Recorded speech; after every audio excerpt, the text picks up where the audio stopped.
Todo por la tarde, un programa para todas y todos.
Ya son las 6 de la tarde con 4 minutos. Nos escuchas a esta hora desde la comuna de Tocopilla, 97.1 del FM, desde Antofagasta, 104.7 del FM. Despedimos al Cevita, que se nos va yendo ya de la radio. Es esta, la función Bermú con José Parra, que se hace presente como todos los días martes, aquí en el www.radionuevomundo.cl. ¿Cómo está don José Parra Seltzer? Muy bien, Richard, muy cómodo. Tenemos sillas nuevas acá en el estudio, están bastante buenas. Una mejora en relación a las anteriores, que no estaban nada de mal, pero... ¿Estaban sonando mucho? No, yo creo que era un estilo distinto. Ya. Era un estilo distinto y este estilo está bastante bueno. El otro era como un estilo más moderno. Claro, este es más clásico, pero creo que funcionalmente está mejor. Funcionalmente funciona. Valga la redundancia. Valga la redundancia. José, ¿cuál es el estilo cinematográfico que hoy vamos a conocer y a por qué? Mira, el programa de hoy me motiva mucho porque es uno de mis subgéneros, si le podríamos llamar de alguna forma, o géneros de frentón, favoritos del cine. Ya cuando hemos conversado algún par de veces en tantos episodios que hemos hecho sobre algunas de mis afinidades personales, y una de esas tiene que ver con la ciencia ficción. Lo hemos comentado aquí varias oportunidades, hemos hecho especiales de Star Wars. La ciencia ficción, el cómic, la fantasía, los monitos. Pero no todas, la ciencia ficción es también muy amplia, muy variada, y hay una rama que en lo personal a mí me llama mucho la atención, que es la posibilidad de la titulamos como una otra ciencia ficción, porque la más habitual, la más conocida, es la ciencia ficción de aventura y de fantasía, digamos, donde en contextos futuristas, por ejemplo, acontecen situaciones bélicas o de aventura o que tienen que ver más bien con la acción. Digamos, son películas que tienden a tener esas características. Películas en que la ciencia ficción se ve expresamente. Claro, en batallas, ¿cierto? En guerras. Lo más clásico, Star Wars, Star Trek y muchas otras relativamente similares que viven, o digamos, el desarrollo dramático tiene que ver con la acción y la aventura. ¿Y qué ocurre con la acción en la otra ciencia ficción?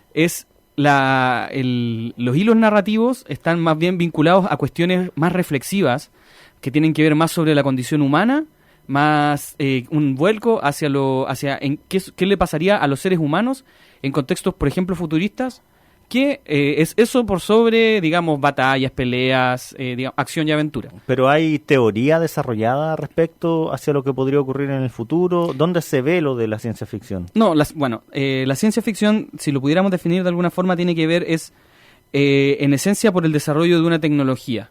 Tiene que estar involucrada la tecnología, la ciencia, digamos, en términos como operativos. Por eso siempre tiene que ver con naves espaciales, tiene que ver con viajes al futuro, tiene que ver con ese tipo de historias que requieren de una tecnología. De hecho, por eso hay gente que señala que Star Wars no sería propiamente tal ciencia ficción, porque no tiene un componente científico de por medio, sino que más bien sería más bien fantasía. Fantasía en un contexto extraño, porque ni siquiera es futurista Star Wars. Pero la ciencia ficción en general tiene ese componente, una idea de una tecnología que está por sobre nuestras capacidades, y entonces es un mundo distinto al nuestro, mediado por la tecnología, y que sirve para, de ese contexto, digamos, rarificado, extraño, hablar sobre nuestra realidad actual. Entonces, desde esa perspectiva, la ciencia ficción puede abarcar cuestiones que tienen que ver con preguntas preguntas profundas sobre la humanidad, sobre cómo vivimos en el mundo, cómo nos relacionamos entre nosotros, pero con contextos futuristas. Y eso a mí me llama mucho la atención, me parece muy entretenido, porque además la ciencia ficción permite esa ventaja, que es ponernos en una situación distinta para hablar de nosotros mismos, que me parece muy atractivo, muy llamativo. Y en lo visual, ¿cómo aparece en películas como La YT, por ejemplo, la ciencia ficción? ¿En laboratorios? No necesariamente, es la mediación con la tecnología. En La YT, por ejemplo, que es quizás una de las películas más clásicas, tiene que ver con... es un mundo futurista, es una película, digamos, un mediometraje, dura un poco menos de media hora, realizada por el cineasta francés Chris Marker, que es uno de los principales cineastas del siglo XX, y en el año 62 hace esta película que se trata sobre una sociedad post-guerra nuclear que genera la tecnología para viajar en el tiempo, y encuentra el bando vencedor de la guerra nuclear decide llega a la conclusión de que la única manera de salvarse, porque la humanidad está en decadencia, es viajar en el tiempo para evitar que la guerra aconteciera en un primer lugar. Ya. Pero eso, si bien se podría dar en un contexto de acción, ¿cierto? Que ahora hay muchas películas que tienen esa connotación. La película es más bien introspectiva. En este caso, es una película que es un fotomontaje, son puras imágenes fijas y sonido, y que van introduciéndose en una lógica distinta del viaje en el tiempo. Es un personaje que es un prisionero, que no todo el mundo es apto para el viaje en el tiempo en esta tecnología que se presenta. Y esta persona que es la seleccionada, tiene más que ver la película con qué le pasa a él en el viaje en el tiempo, con sus propios recuerdos, con su memoria, más que una cosa más de acción, como claro, decía. porque ¿cómo se vuelve creíble el hecho de que estos personajes puedan viajar en el tiempo? Porque si a ti te ponen una gran máquina tecnológica con muchos colores, con cosas metálicas, con brillo, uno se compra el que se creó, que se inventó una máquina que te hace viajar en el tiempo. Pero cuando no está esa parafernalia puesta en escena, ¿cómo se vuelve creíble que estas personas puedan viajar? Mira, también lo hemos conversado antes, la verosimilitud de una película se instala en los primeros segundos, y ahí quizás pueda sorprender, pero no hace falta una gran operática para nosotros introducirnos en el mundo y creer que es posible. En los primeros segundos nos dicen, estamos en un mundo post-apocalíptico, acaba de haber una guerra nuclear, vemos unas ruinas, vemos unos lugares bien oscuros, y nos dicen, la única solución para la salvación del hombre es este sujeto que va a viajar al pasado. Y vemos un tipo en que le instalan una máquina sobre la cabeza. Listo. Ahí uno ya creyó. Sí, dice, no, pero es que eso no se ve lo suficientemente tecnológico para viajar en el tiempo. Entonces, eso es muy importante, y es lo que se hace en esta película, bueno, y es necesario para todas las que abarcan este género. Y para esto debe ser más fino el tratamiento en general de la película, del guión, de los conceptos artísticos de la película. No realmente, no en particular, porque, no más que otras películas. Porque si lo que no brilla, si no brilla lo tecnológico, si no brilla la tecnología usada en la imagen, debe brillar más la intensidad y lo interesante del viaje que están proponiendo. Sí, pero no tiene que ver necesariamente con una clave visual particular.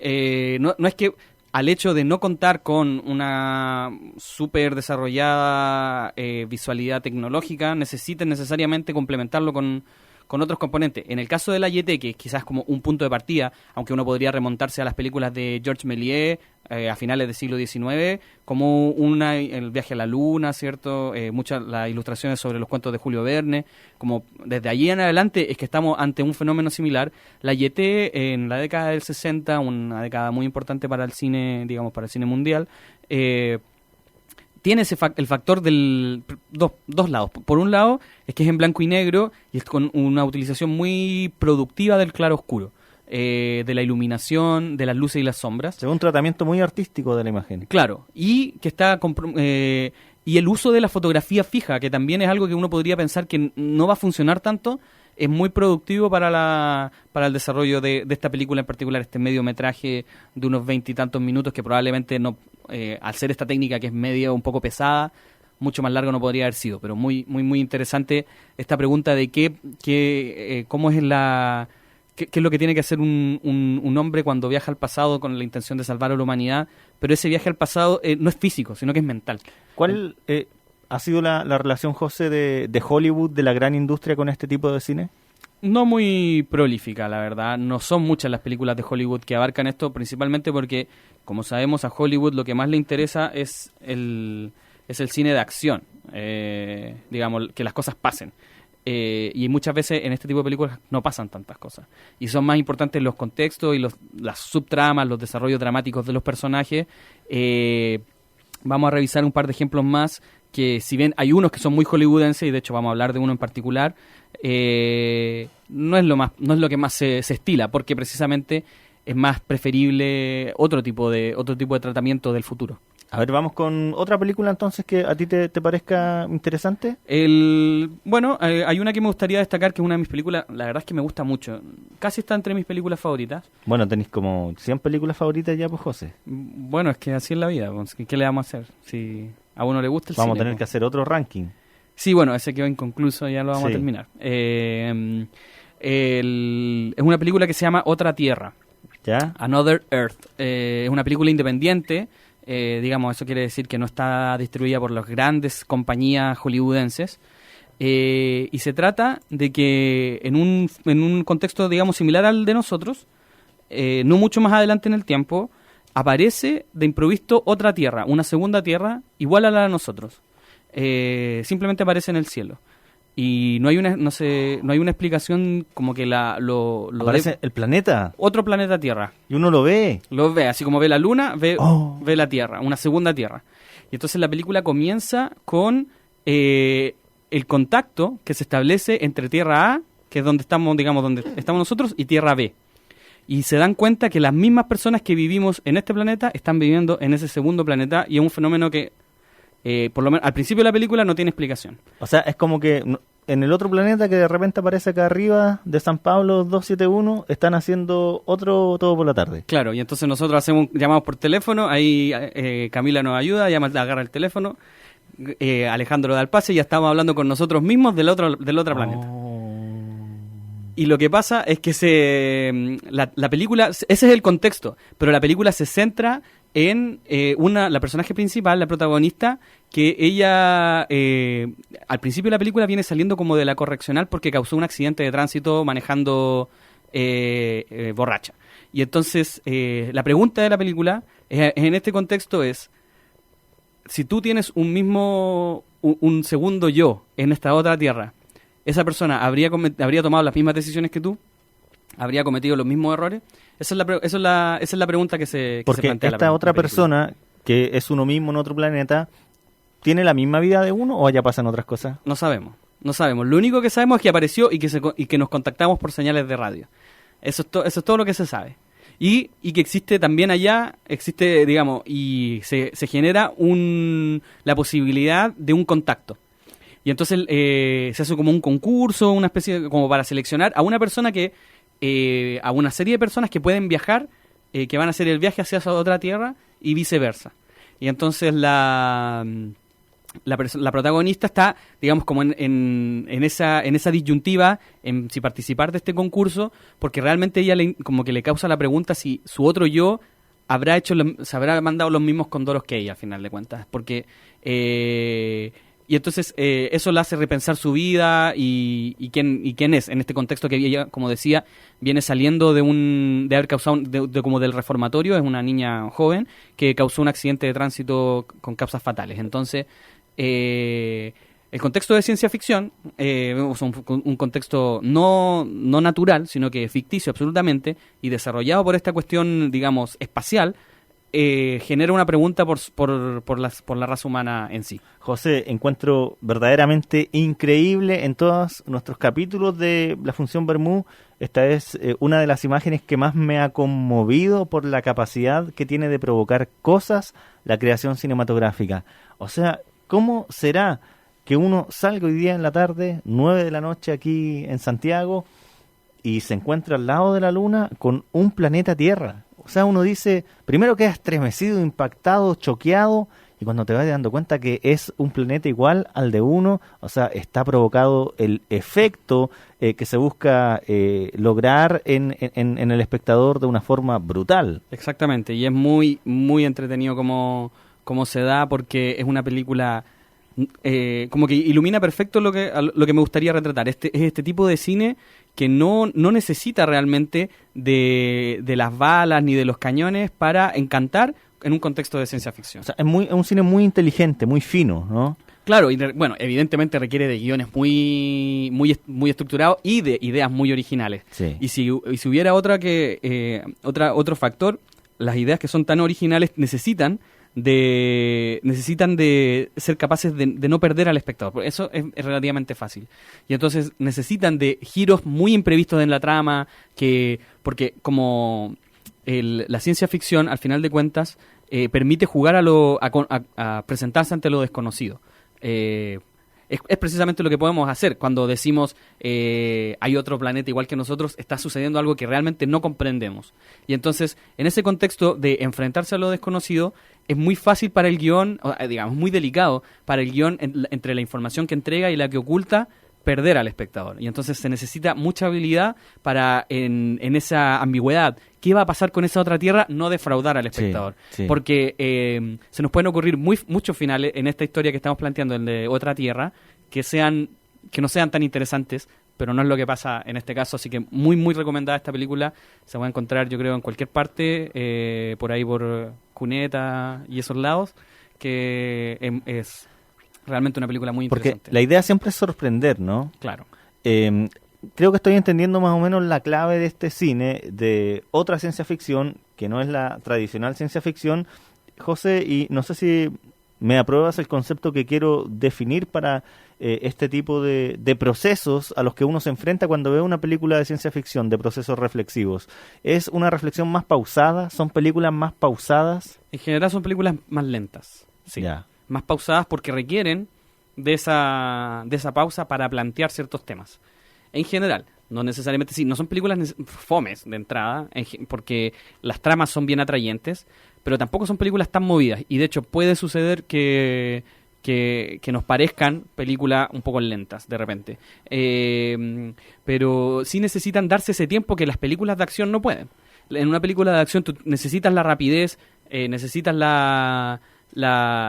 digamos que las cuestiones pasen, que vienen los malos, atacan a los buenos tienen que escapar, encuentran una nave, huyen, los persiguen unos dragones celestiales, qué sé yo. Tiene que estar siempre la tendalá.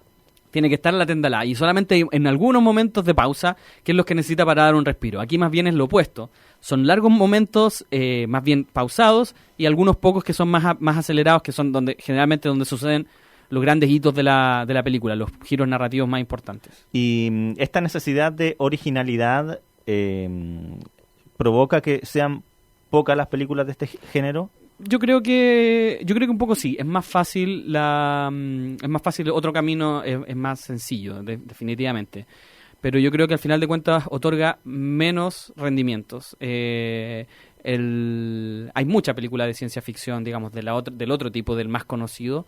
Y de estas hay menos, pero yo creo que las que hay bien logradas son mucho más potentes y destacan más por sobre la media. Digamos. Hay más casos para revisar, nos vamos con la música, usted manda. Ya, vámonos con la música porque precisamente tenemos del soundtrack de Otra Tierra, una canción muy... ese es otro dato muy interesante. La música tiene que ser fundamental. Todas estas películas tienen música muy delicada que precisamente invita a esas reflexiones que las tramas están planteando. En el fondo te ubican en la atmósfera de reflexión por la que te va a guiar toda la película, ¿no? Claro, entonces... Sin reflexión aquí no hay éxito. No, necesitamos preguntas. Necesitamos preguntas que no necesariamente se responden, pero necesitamos preguntas. A diferencia de de una ciencia ficción más clásica que no hay ni siquiera el tiempo para plantearse las preguntas.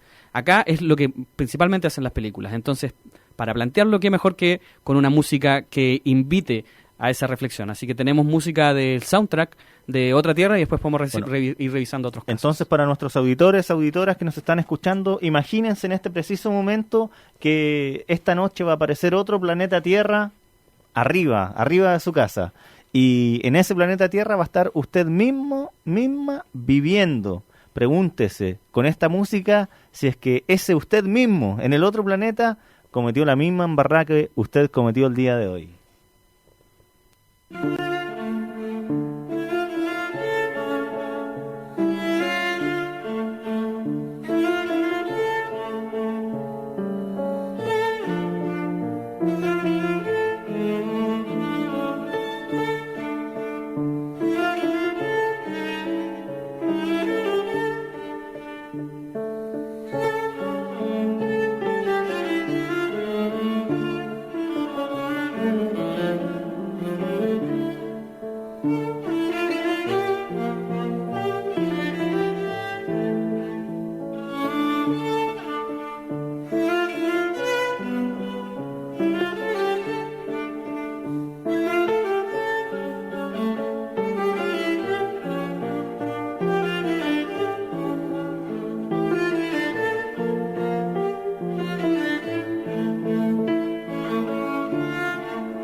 La otra ciencia ficción, un cine apasionante que hoy estamos descubriendo gracias al trabajo de José Parra en la función Bermú aquí en el Todo por la Tarde de Radio Nuevo Mundo. La música de Another Earth nos dejó un poco conmovidos, un poco intrigados, un poco atrapados, esa es la palabra, ¿no? Parece que en este tipo de cines uno se entrega a la película y queda desapegado un poco de nuestro propio planeta, ¿no? Yo creo, si tuviera que responder de alguna forma, entre comillas, concreta, yo digo que sí. Son películas que, en general, quizás si las pudiéramos agrupar en este subgénero, son películas que necesitan, como decíamos antes, estas preguntas que elaborar. No pueden ser preguntas, tienen que ser preguntas tensas, tienen que ser preguntas profundas, tienen que ser apuntar hacia lo desconocido, apuntar hacia lo que no entendemos de nosotros mismos, y entonces no son preguntas de simple respuesta, y muchas de ellas pueden ser angustiantes. Pueden ser, por ejemplo, en el caso de La Otra Tierra, ¿qué haríamos si nos tuviéramos que enfrentar con nosotros mismos, digamos, si nuestro otro yo piensa igual que nosotros, actúa igual que nosotros, o habrá aprendido la lección a partir de determinadas experiencias? Hay otras películas, en el caso de La Yete, que es quizás todavía más oscura, es en qué sentido el tiempo el tiempo como que cambia nuestra percepción del tiempo a partir de nuestros propios recuerdos. O sea, son cosas que cinematográficamente son densas de transmitir, Sí. pero tienen por ahí otros enganches que van desde donde van. Claro, porque si uno lo ve así de simple, si no fuera cine, si fuera, por ejemplo, ir al psicólogo, sería poco amable, ¿no? Son ideas que plantean, son preguntas que plantean imágenes poco amables. ¿Es así? Sí, porque necesitan de esa profunda conmoción, digamos, en el sentido de conmovernos, para que se hagan más interesantes. Si no, probablemente serían unos ladrillos que no se podrían ver. Entonces, ¿por qué no son ensayos de filosofía? Porque de todas formas buscan la manera de encantarte a partir de la imagen. La misma pregunta que se desarrolla en estas películas se podrían desarrollar en papers científicos, académicos, pero no tendrían esta potestad, la música, ¿cierto? La capacidad de la imagen de proponer una reflexión desde otro lugar. Claro, o sea, lo artístico es fundamental. Absolutamente. Quizás no excluyente ni exclusivo, no es que tengan que ir por un lado u otro, pero sí necesitan de ese componente para que precisamente salgan del ensayo. Sí, o sea, es hacer excitante un ensayo. Ese es el desafío. Claro. José, vamos avanzando entonces hacia otras películas, otros ejemplos que nos quieres dar. Sí, otro ejemplo que es un poco quizás un poco distinto, pero todavía orbita en esta escena, es el de Interstellar. Interstellar, que es una película de Christopher Nolan, ¿cierto? Buenísima. Que está un poco en el límite. De hecho, yo consultándolo con mi hermano, ¿cierto? Le pedí su opinión sobre esto y me dijo que él pensaba que Interstellar no era exclusivamente de este género, porque tiene la acción, está. Pero yo mantengo que sí, porque la pregunta fundamental de la película, digamos, lo que mueve la acción hacia adelante, tiene que ver con una pregunta reflexiva y no con una acción, digamos, con una acción física. Te la compro, José, porque yo fui a ver esta película al cine, yo creo que muchos de nuestros auditores fueron, y lo que mueve el eje conductor de la película es la intriga del no saber qué está pasando, claro. De el acompañar al protagonista en no cachar por qué pasa lo que pasa en su casa, por qué aparecen cosas, el explicarse un poco el mundo que está viviendo. Más allá de la acción que está, de lo visual, que es muy decidor también, pero uno no queda loco por la imagen de la acción, uno queda loco por la intriga. Claro, y entonces es una pregunta también es nuevamente una pregunta densa, una pregunta compleja, que apunta precisamente a lo que hoy por hoy es el pensamiento más de frontera que existe en la humanidad, que es un hoyo negro, o qué pasa si atravesamos un hoyo negro. Y entonces la pregunta para entrarle a ese mundo está en un planeta en decadencia, que es el que presenta la película, que metafóricamente no está muy distante de lo que podemos ver día a día con los problemas ambientales, climáticos que azotan la Tierra en este momento. Entonces, es un futuro no muy lejano y que se presenta con una cuestión que tiene de ciencia ficción en muchos elementos, en la posibilidad del sueño prolongado, ¿cierto? De viajar a galaxias distantes, en la idea del agujero de gusano, que es una idea que no es una teoría, no está probada, y entonces en eso, precisamente, una vez más, lo que mueve es la pregunta por nosotros, cómo nosotros reaccionaríamos como seres humanos ante esta posibilidad, ante esta realidad.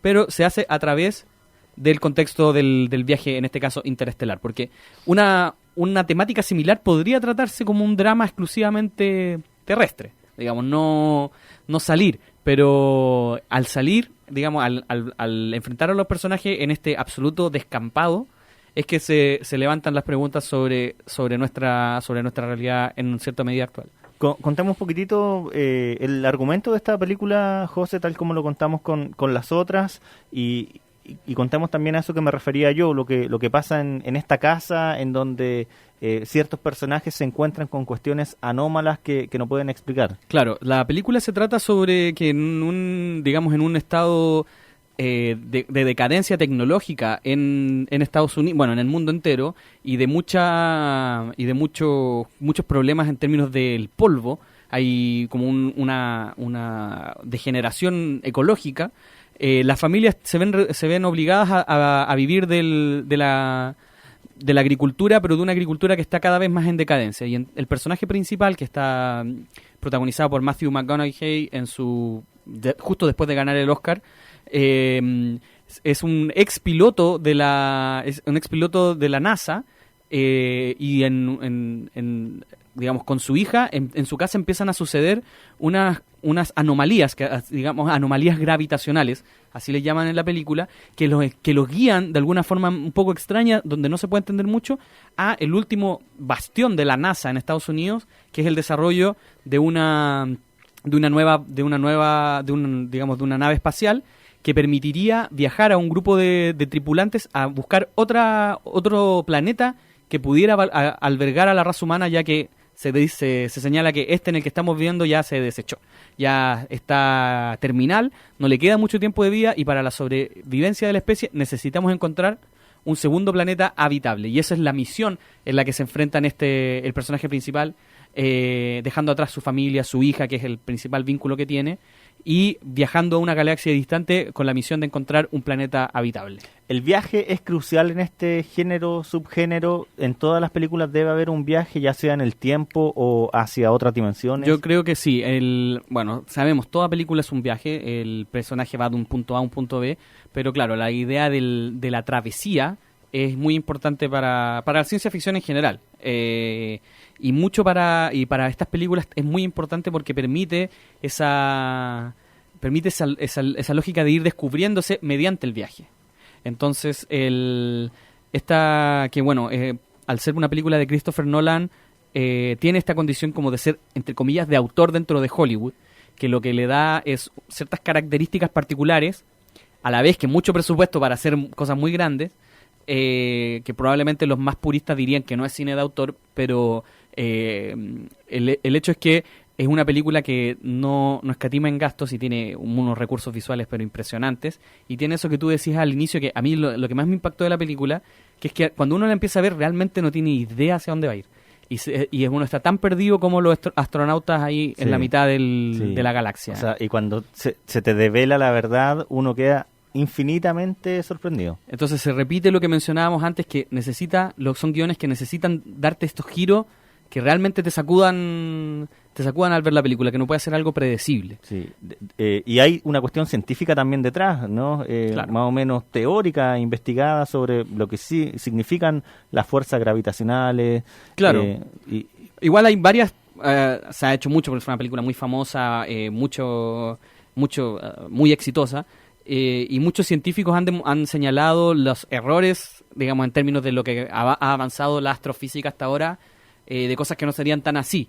Pero evidentemente hay que entender que es principalmente ciencia ficción. ¿Cuánta alguna pista, por ejemplo, de ese tipo de la idea gravitacional? Por ejemplo, se señalan algunas, sin ir más lejos, la idea del agujero de gusano, este agujero que hace un corte en espacio-temporal, donde uno podría atravesar años luz de distancia en solamente algunos segundos por este agujero que conecta dos puntos separados del espacio.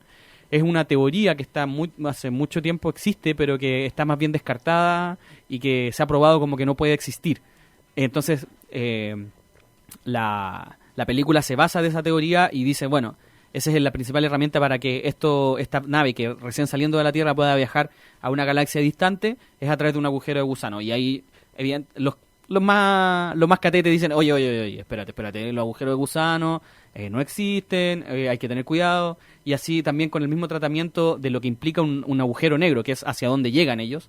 Es un sistema, es una galaxia que está cercana a un agujero negro, y la influencia gravitacional que eso tiene en los planetas es también algo que no está probado, o que no es necesariamente como se expone en la película. Y entonces ahí los más mañosos, diría yo, porque de frentones así, le ponen peros a la película diciendo, oye, pero si la ciencia no va así. Pero hay que entender que no solo que es ficción, o sea, digamos que es una historia, una fantasía, sino que también lo principal es la narración dramática más que la narración científica. Y por eso, nuevamente, de lo contrario, leemos un paper. ¿Y qué es lo que explicaría que se puedan comunicar ciertos personajes que están en dimensiones distintas? Las ondas de radio. Viva la radio. Las ondas de radio, porque son capaces de transmitir a partir de lo que esa anomalía que decíamos antes que se genera en el espacio, que es lo que da esta oportunidad y es por lo que se movilizan todo, digamos, la NASA en Estados Unidos, es que se genera esta anomalía que permite viajar hacia esta otra galaxia y además permite atravesar ondas de radio y ondas de luz. Entonces, lo único que necesitan es el receptor que tienen en la nave y enviar señales de radio y de video, incluso. Ahí quizá la verosimilitud tambalea un poco, pero lo que le permite al personaje, que como sabemos viaja cerca de el peso gravitacional que tiene al estar cerca de un hoyo negro, hace que el tiempo actúe diferente sobre su cuerpo, y entonces mientras en la Tierra pasan muchos años, a él le pasan solo minutos y tiene que hablar con sus hijos que pasaban de tener 10 años a tener 20 o más, y es capaz, no es capaz de hablar, la verdad, porque solamente los ve atrasados las comunicaciones que se habían enviado. Entonces, y eso a uno le para los pelos y dice, ¿cómo puede ser posible que pasen estas cosas? Eso es lo que logra un guión original. Claro, un guión original y bien desarrollado en el sentido de que no te suelta. Todas esas cosas es muy fácil que uno diga, no, pero ¿cómo? Y el momento que pasa eso es el fracaso de la película, porque perdiste al espectador. Y aquí, en este caso, en Interstellar no aparece, que es quizás un ejemplo distinto al de Otra Tierra, pero que los dos, de alguna forma, confluyen en esta idea de una ciencia ficción más reflexiva. ¿Y a ti te gustaría que nos vayamos a otro planeta? No sé si me gustaría pero sí me parece muy interesante la idea de que la humanidad pudiera salir de este y conocer otras realidades intergalácticas. ¿Inception entra en esta categoría? No tanto, porque Inception, si bien usan una tecnología para adentrarse en los sueños y eso podría hacer que sea de ciencia ficción, es evidentemente una película de acción. Es al entrar en un sueño, y de hecho esa es mi crítica a Inception, demasiada acción. Yo creo que hubiese sido más interesante plantearse más reflexivamente en torno a los sueños, a los recuerdos, a los anhelos, que en la lógica de los tiros, de las balas, que tiene mucho Inception. Porque esa es otra película que te agarra y te sorprende mientras entra a otra y a otra y a otro nivel de sueño que uno nunca se lo espera. Claro, pero tiene ese componente de que hay una guardia, que los sueños uno los protege con personal armado. Digamos, entonces los tipos entran al sueño de otra persona y se encuentran con militares que los persiguen con rifles, entonces eso hace que se distancie de esto y entre más en la ciencia ficción tradicional. La música de Interstellar está a la altura, como estuvo a la altura, por supuesto, la música de Another Earth. La música Interstellar es realmente fenomenal, escrita por el gran Hans Zimmer, quizá uno de los más grandes compositores de la historia de Hollywood, en compañía de otros muchos grandes que hemos revisado, como John Williams. Y está basada solamente con órganos, la base son órganos de iglesia, porque la reflexión del compositor fue que lo más cercano a ese puro desconocimiento que había en los científicos al enfrentarse a un hoyo negro estaba en la sonoridad absoluta de un órgano de iglesia, lo más cercano que el humano ha producido en términos musicales a esa sublimidad. Viajemos entonces a otro mundo desde ahora ya.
estamos realmente en otro planeta. Esta temática, este gran capítulo que nos está ofreciendo José Parra, nos tiene en otro mundo. Eso es la propuesta también en general de este tipo de cine, de otra ciencia ficción.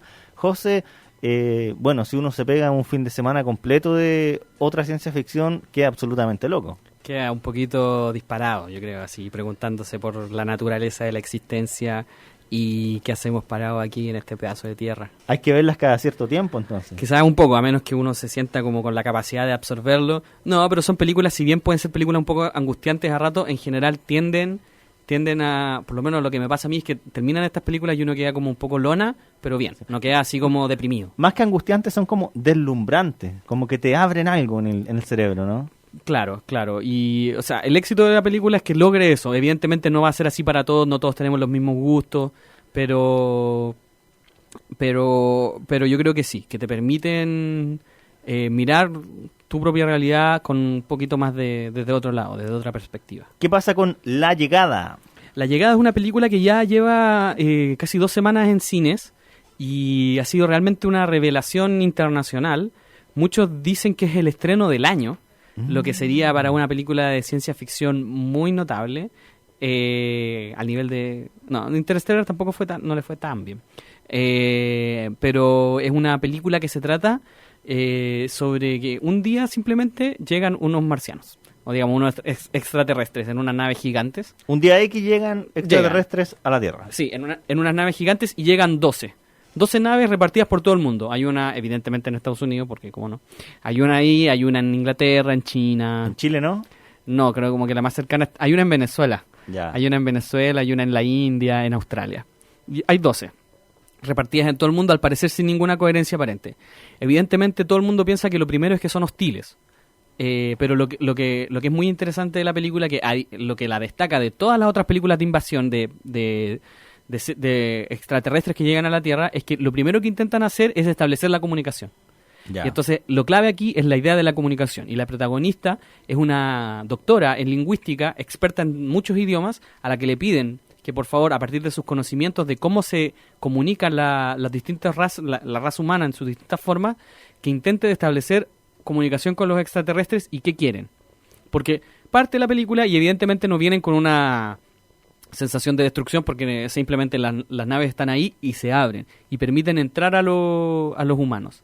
Entonces la clave está en la capacidad que tiene esta doctora y su equipo de establecer una comunicación con los extraterrestres. ¿Y los extraterrestres aparecen como sujetos, como máquinas, como fuerza imaginaria? No, ¿cómo? aparecen porque en estas naves gigantes que ustedes pueden ver en el tráiler, se abre un portal.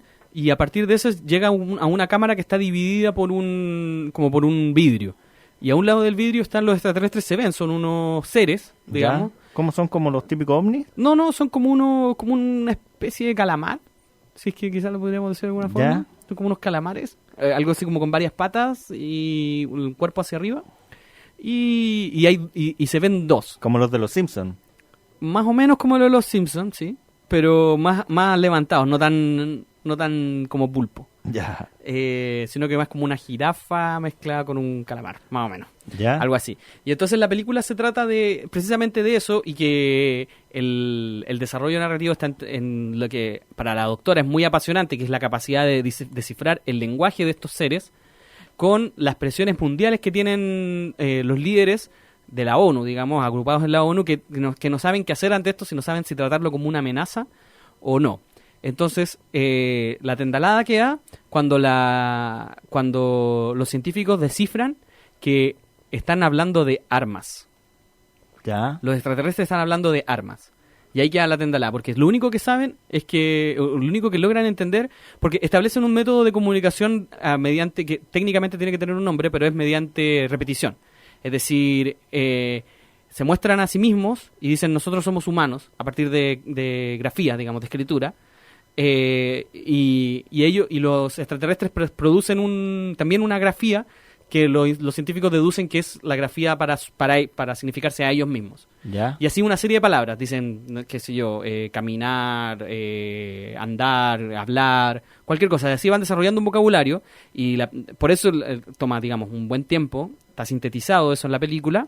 Pero la clave es el lenguaje. Exactamente. Mira qué interesante. Es muy, muy interesante porque es... Y entonces en algún momento descifran que los extraterrestres se estarían refiriendo, o digamos, su propósito en la Tierra tiene que ver con armas. Y entonces ahí queda la tendala a nivel mundial porque todos dicen nos van a atacar, vamos a atacarlos nosotros de vuelta. Y lo que intenta poner pausa la protagonista es que no están hablando necesariamente de armas, quizás están hablando de herramientas. Una conversación puramente lingüística. Ya. Y entonces eso se combina con la otra trama, con los militares, lo que hace que la película no sea muy plana. Y avanza en ese sentido porque el tiempo se va agotando en el sentido de la paciencia, evidentemente de los chinos, porque los chinos son como los más cascarrabias. La paciencia de los chinos hasta que saber si es una amenaza o no. Los más mañosos, como dijiste tú. Claro, son los más mañosos, entonces están los chinos ahí, oye ya, pues descifremos. Y una cosa que es muy interesante, pero que no está suficientemente potenciada en la película, es que científicos de todas las partes desarrollan sus propios métodos de comunicación con los alienígenas. Y entonces los chinos hablan a través de su ajedrez, del ajedrez chino, que tiene distintas piezas, y así logran comunicarse con los extraterrestres mediante imitación. Y sabemos que los norteamericanos lo hacen a partir de palabras. No queda muy claro, no se explica qué pasa en los otros lados. Yo creo que eso hubiese sido muy interesante, como que se queda demasiado con el caso norteamericano, pero es una de las digamos, facetas más interesantes de la película. José, ¿y el espectador qué es lo que espera cuando el lenguaje es lo protagónico, cuando el lenguaje es el eje de la atención de la película? ¿Qué está esperando uno? ¿Que digan finalmente lo que quieren hacer? Exactamente, su propósito. ¿O que se desate o no se desate un enfrentamiento? Es el propósito de los extraterrestres y ahí lo central es que lo que... llego hasta ahí porque si no ya estamos entrando en los spoilers. Quiero puro saber qué pasa. Es cuál es el propósito de por qué vinieron. Y eso es lo que ellos están intentando de decirles desde el inicio, los extraterrestres, pero todavía no logran entenderse.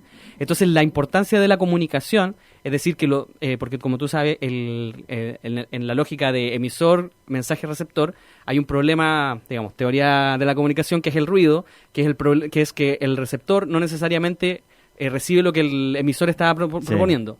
Y esa es como la clave, llevada dramáticamente con los militares, etcétera. No es tan fome como se lee así, pero ese es al final de cuentas el núcleo de la película, que lo que están diciendo, en este caso los extraterrestres, sea capaz de ser entendido por los humanos y bien codificado. Y entonces es muy interesante, un poquito lenta.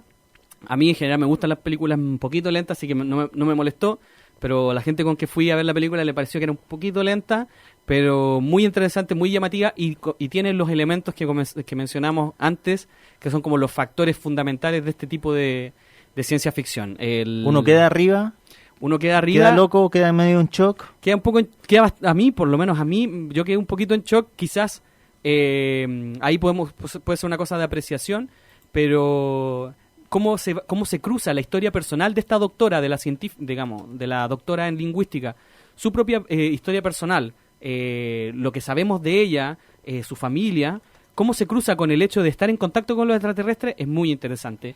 Y uno podría pensar que es quizás algo que, digamos, la tendencia o la lógica diría como a no prestarle tanta atención, es lo que finalmente cobra mucho sentido, cómo ella, en términos de la persona que es, reacciona o es capaz de descifrar o no, o sea, entender o malinterpretar lo que le van diciendo los alienígenas, y eso es el desarrollo de la película, y cómo llega evidentemente hacia un desenlace ya final cuando evidentemente eso no es ni una sorpresa, la tensión va creciendo en términos de que se va perdiendo la paciencia.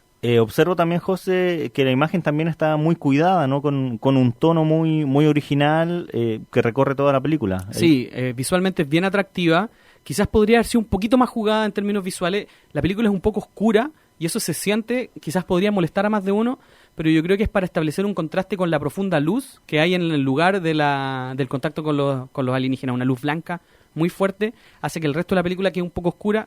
Podría parecer un poquito fuera de tono, pero a mí no me alcanzó a molestar. Lo que sí digo, creo que hubiese sido más interesante, un poquito más interesante, saber más de lo que pasaba en el mundo entero, porque se plantea un mundo muy entretenido, este fenómeno de cómo estaban los venezolanos hablando con su respectivo alienígena, y eso creo que le faltó ahí un poquito de desarrollo para que quedara fuera más cerrada la película. Bueno, en Chile le hubiésemos hecho una ley antimigrante para que se fueran al tiro. Exactamente, prohibido el paso y todo aquello. Oye, vamos a poner nota entonces, no tenemos lápiz, así es que es probable que haga trampa José Parra. Chuta, ¿le creemos o no le creemos? Ya, le vamos a creer. Bueno, todo indica que debería ser un 7 por lo espectacular de la película, nos dejó con pura ganas de ir a verla, pero ya sabemos que José Parra no pone 7. ¿Le encontró crítica o no le encontró crítica? Bueno, una poquita cosa, sí, a la imagen y una poquita cosa que aparezca más mundo, pero que es como inventar crítica. Yo creo que no, si una crítica vale. Un 6,6. ¿Qué dice? 6,4. ¿Se la juega Camila? Un 6. ¿Cuánto dice Camila? 6,2. No, Camila, todavía tiene que conocer a José Parra. Panchito no se la juega. ¿O no? 6,7. Yo digo 6,6. Tú dijiste 6,5. 6,4. José. 6,5. 6,5. Casi digo 6,5. ¿Quién ganó? Nadie. Casi digo 6,5. Bueno. A ver, entonces, La Llegada está en cartelera. Está en cartelera, va a estar harto rato, se supone. Ojalá, porque está bastante interesante y creo que le ha ido bastante bien. Como digo, mucha gente la está considerando el estreno del año. Tenemos ya música para ir despidiéndonos. Muchísimas gracias a todo nuestro equipo realizador, el mismo José. José, gracias. De nada. Camila Araya también en la producción. Alejandro Díaz en los controles. Panchito está por allí. No vamos a saludar a Cevita. También Cevita Rodríguez, a todos los chicos que hacen posible diariamente el Todo por la Tarde. Soy Richard Sandoval, estaremos juntos mañana de 3 a 7 para hacer otro episodio de el espacio de la música chilena, del cine, la literatura, del boxeo, de todo aquí en el www.radionuevomundo.cl.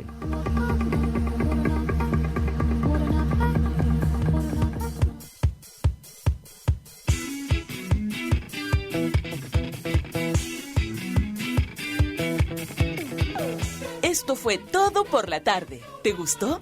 Entonces escúchanos mañana desde las 3 en Radio Nuevo Mundo.